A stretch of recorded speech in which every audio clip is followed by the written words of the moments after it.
Welcome to our weekly 3-minute therapy podcast. I'm Dr. Michael Edelstein, clinical psychologist and author, and I'm here with my partner, Mick Berry. We practice REBT, Rational Emotive Behavior Therapy, which was devised by the brilliant Albert Ellis, who started a revolution in psychotherapy with Rational Emotive Behavior Therapy, which says that our emotions don't come from situations themselves, but rather come from our thinking about situations, particularly thinking in terms of demands. Must, should, supposed to's, have to's, demands we put on ourselves. I must do well and get approval. Demands we put on others. You must treat me well. And demands we put on the conditions of our lives. My life must be fair, easy, and hassle-free. So we teach people to question, challenge, and uproot their demands and reinforce their underlying preferences, which leads to motivation, incentive, and working toward one's goals. Mick is joining us, my co-author on Stage Fright, about overcoming performance anxiety. Mick, did you want to add anything else about yourself? No, just been practicing REBT since 1986. Used to have a very bad problem with depression, and it helped me overcome that. Great, great. And we're honored today to have a special guest, Dr. Pam Popper, who does a variety of things. But one of the things Dr. Popper is a specialist on is health anxiety. So, Pam, how do you treat health anxiety? Well, I'm not a specialist on health anxiety. I'm an observer of it, and where it's very easy to understand where it came from. The health profession benefits from people thinking there's something wrong with them all the time, and that's how you make money. Yeah, that's how you make money, right? And one of the things that happened, many things that happened a few decades ago, was the trend toward people visiting doctors when they're perfectly healthy, to have increasing number of things done to them looking for disease. And what you really find is risk factors sometimes. If you look hard enough in an old enough body, I'm 66, I'm sure there's something someplace in my body you can find to talk about if you look really hard for it. But we treat the risk factors as if it's the disease. I call it the medical mill. So now you have a person who's convinced their body's fragile and subject to breaking down at any time. You have all these, we used to see blood tests when I first started in this business, 3 pages, now they're 35 pages. And the more things you look at, the more you see these little flags that are meaningless clinically, but they make people nervous. So you get people very nervous about their health. And I literally have this, I'm not exaggerating when I say this. People will say, I seem to get headaches more often. Maybe I have a brain tumor. And I bumped my elbow and it's hurting, and it hasn't. It's a week later and it's not any less painful, and maybe there's something terribly wrong with my bones. And look at what they were able to do with this COVID thing. People were running around like lunatics about, we're going to get the flu. And just to think about this, all right, it was the flu, and the data, actually, I don't know if you realize this, but both in the United States and in the UK, the average death from COVID was 2 years older than the average lifespan. So COVID helped people live longer, is what the data was. But nonetheless, we had people saying, what am I going to do if I get the flu? People were calling me saying, I have a sore throat. What should I do? And I tell them I'm going to reach deep down through all the archives of all the knowledge I've gathered, and I'm going to suggest hot tea and rest. I know that's really radical stuff, and you probably never would have thought of it on your own. But and seriously, if somebody had been hysterical about the potential for getting the flu in 2018, we would have said, let's come over here and sit down. Do you need me to call somebody for you? Maybe it's not good for you to drive home on your own, But now this type of hysteria that the medical profession has taught people to have it. So I think the way you deal with it is, first of all, to help people understand what's happened to them. And they don't even realize it sometimes. And so they'll stop this incessant visiting with doctors all the time. And the second thing is, you have to help people understand how incredibly strong your body is, right? And I give people specific examples. There's one in a book called The Magic Feather Effect, in which this guy who was a quadriplegic after an automobile accident quit going to therapy because he said all they wanted to do was teach me how to be disabled, and I wanted to learn how to walk again. So he called a TCM place in Brooklyn where he used to take Tai Chi lessons, and they told him to get an anatomy book and to sit and think. Once he understood like where the blockages were and everything, he said all people who are quadriplegic have sensations. He said start noting those sensations and willing yourself to reroute around the blockages. And the guy got up and walked. He drives a car. He's teaching Tai Chi in Arizona right now.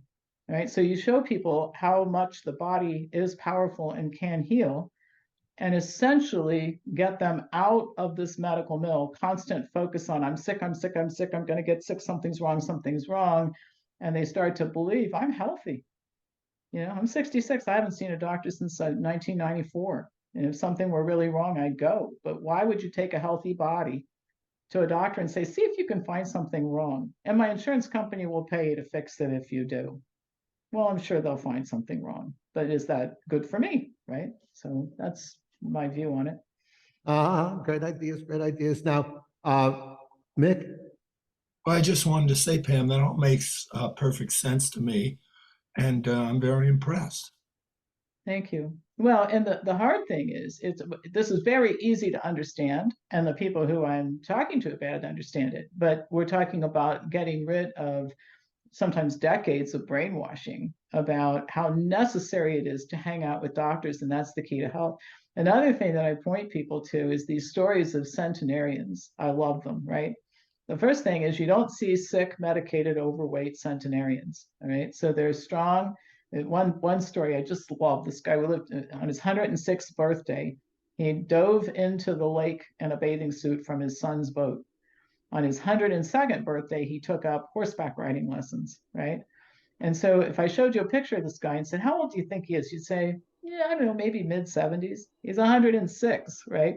So the first thing is, how do these people live that long? They build strong bodies, they eat well, they exercise, they get out in the sun, they live a great life, right? So focus on that, right? Instead of, I got to go to the doctor, my elbow hurts, my head hurts, I got a zit right here, I better go see somebody about it. It might be cancer, it might be skin cancer, right? So it takes a while to really shift that thinking. But I tell people, go look at stories of centenarians online, and none of them, I've never seen a story where they say, thank God for all those doctors and surgeries and medications when they live that long. Yeah, go ahead. I was just going to say, you reminded me of a great uncle, my grandmother's brother, who lived to, I think, be 103. And on his 100th birthday, people were, of course, asking him for advice.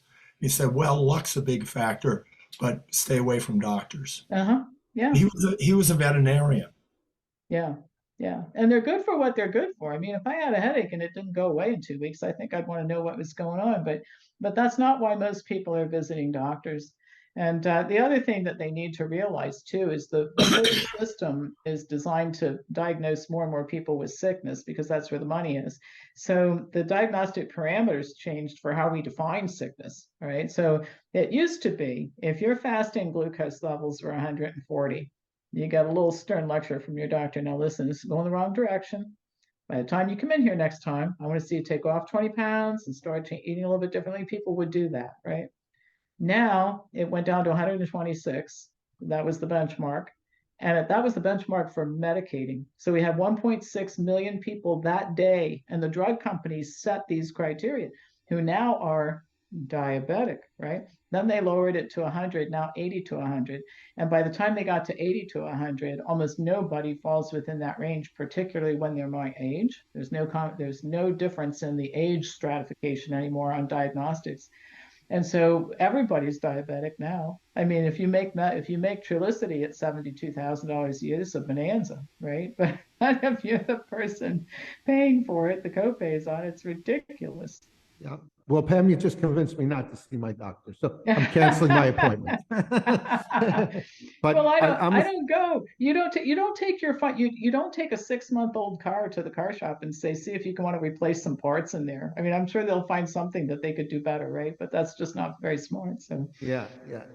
So I'm a psychologist. So from a psychological point of view, the one thing that stood out was you had mentioned people thinking there's something wrong all the time because of doctors. And that doesn't square with me from a psychological point of view, because as we were saying in our introduction, it's never situations themselves that causes their health anxiety. So even if they're thinking there's something wrong with them all the time, then they're not going to make themselves anxious about it, worried about it.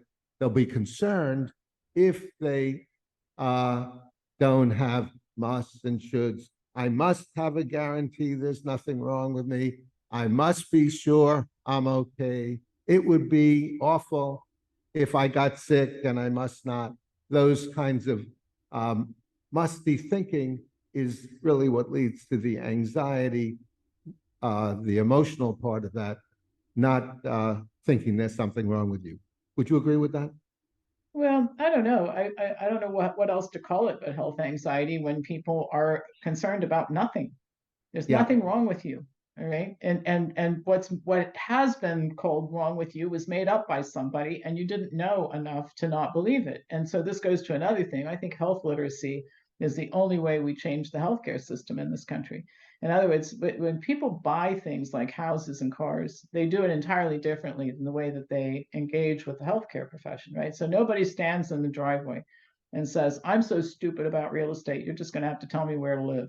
All right, you give me the address, I'll have my stuff sent there because it's just beyond me. It's, I mean, hundreds of thousands of dollars for a house. You just tell me what to do.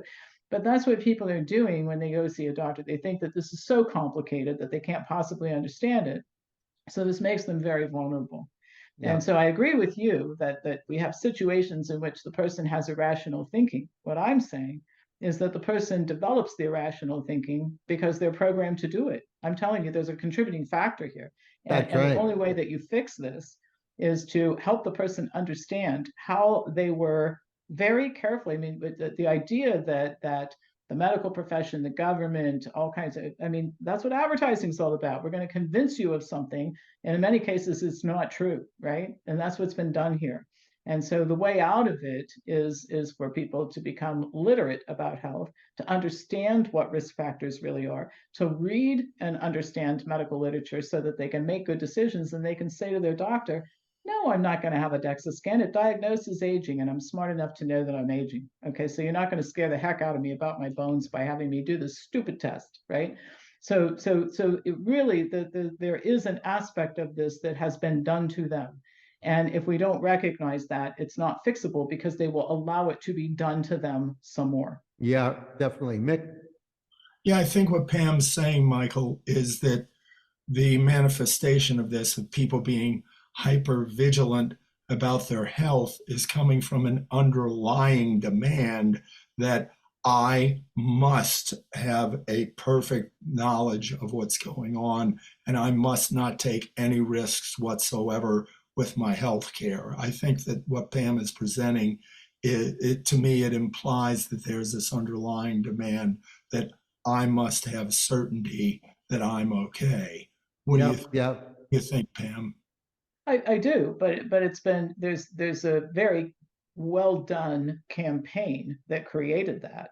In Oh, other yeah, words, but you know, yeah. sure. So a People, good example is when I was a kid, and I remember, you know, not when I was a little kid, but by the time I was in grade school, I do have, you know, you look at pictures, just memories start to come back, right? So I have a sister who's 4 years younger than me, and we very rarely went to the doctor. All right, and if my mother called the doctor, so I'm going to bring the girls over this afternoon, he would have said, "For what? Are they sick?"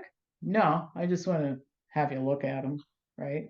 He would have said, "Well, I don't understand that." That would have been the interchange, really, at that time.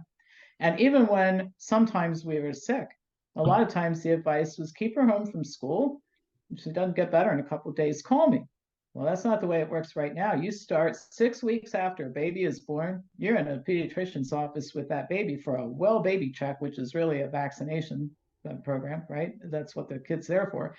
And we're teaching kids at birth to think hanging out with doctors every 3 months is what you do. They do it all through their childhood, right?